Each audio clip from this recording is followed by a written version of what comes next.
Genesis chapter 42. When Jacob saw that there was grain in Egypt, Jacob said to his sons, "Why do you look at one another?" And he said, "Indeed, I have heard that there is grain in Egypt. Go down to that place and buy for us there, that we may live and not die." So Joseph's 10 brothers went down to buy grain in Egypt. But Jacob did not send Joseph's brother Benjamin with his brothers, for he said, "Lest some calamity befall him." And the sons of Israel went to buy grain among those who journeyed, for the famine was in the land of Canaan. Now Joseph was governor over the land, and it was he who sold to all the people of the land. And Joseph's brothers came and bowed down before him with their faces to the earth. Joseph saw his brothers and recognized them, but he acted as a stranger to them and spoke roughly to them. Then he said to them, "Where do you come from?" And they said, "From the land of Canaan to buy food." So Joseph recognized his brothers, but they did not recognize him. Then Joseph remembered the dreams which he had dreamed about them and said to them, "You are spies, you have come to see the nakedness of the land." And they said to him, "No, my lord, but your servants have come to buy food. We are all one man's sons. We are honest men. Your servants are not spies." But he said to them, "No, but you have come to see the nakedness of the land." And they said, "Your servants are 12 brothers, the sons of one man in the land of Canaan. And in fact, the youngest is with our father today, and one is no more." But Joseph said to them, "It is as I spoke to you, saying, 'You are spies.' In this manner you shall be tested.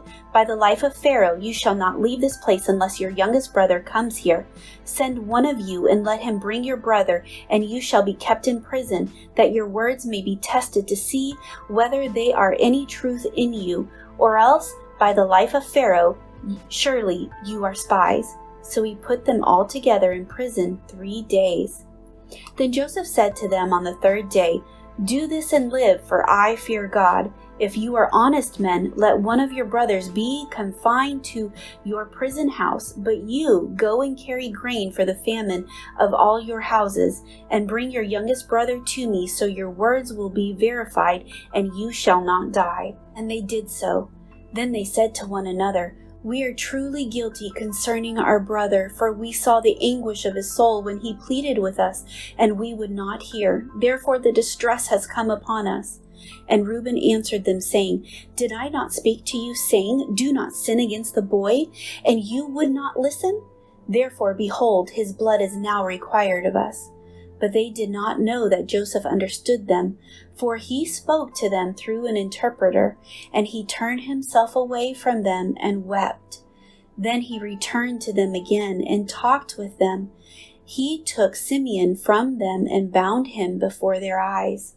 Then Joseph gave a command to fill their sacks with grain, to restore every man's money to his sack, and to give them provisions for their journey. Thus he did for them. And they loaded their donkeys with the grain and departed from there. But as one of them opened his sack to give his donkey feed at the encampment, he saw his money, and there it was in the mouth of his sack. So he said to his brothers, "My money has been restored, and there it is in my sack." Then their hearts failed them, and they were afraid, saying to one another, "What is this that God has done to us?" Then they went to Jacob their father in the land of Canaan and told him all that had happened to them, saying, "The man who is Lord of the land spoke roughly to us and took us for spies of the country. But we said to him, 'We are honest men, we are not spies. We are 12 brothers, sons of our father. One is no more, and the youngest is with our father this day in the land of Canaan.' Then the man, the lord of the country, said to us, 'By this I will know that you are an honest men. Leave one of your brothers here with me. Take food for the famine of your households and be gone, and bring your youngest brother to me, so I shall know that you are not spies, but that you are honest men. I will grant your brothers to you, and you may trade in the land.' Then it happened as they emptied their sacks that surprisingly each man's bundle of money was in his sack. And when they and their father saw the bundles of money, they were afraid. And Jacob their father said to them, "You have bereaved me. Joseph is no more, Simeon is no more, and you want to take Benjamin?